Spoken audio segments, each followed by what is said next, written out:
안녕하십니까. 이슈MB의 주요 뉴스부터 체크하겠습니다.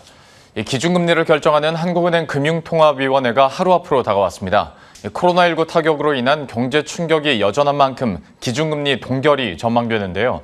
이런 가운데 금리 인상에 대한 선제적인 신호가 나와야 한다는 주장도 있습니다. 박지훈 기자입니다. 내일 한국은행이 금통위를 열고 기준금리를 결정합니다. 국내 채권 전문가 100명 중 98명은 기준금리 동결을 전망했습니다. 국내 경제가 수출을 중심으로 회복세를 보이고 있지만 서비스 업종의 더딘 회복세와 낮은 백신 접종률 등 경기 불확실성이 여전하기 때문입니다. 실제 이주열 한은 총재는 지난 통화정책 기자회견에서 금리 인상 언급은 시기상조라며 선을 그었습니다.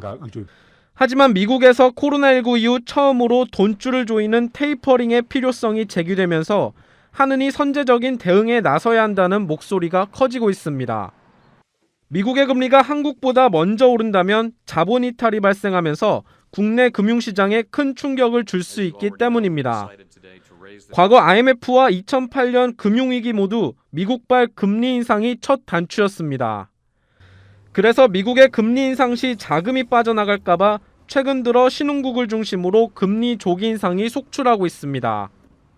브라질은 6년 만에 금리를 인상했고 터키는 19%까지 대폭 올린 상황입니다. 주요국 중에서는 캐나다가 첫 테이퍼링에 나섰습니다.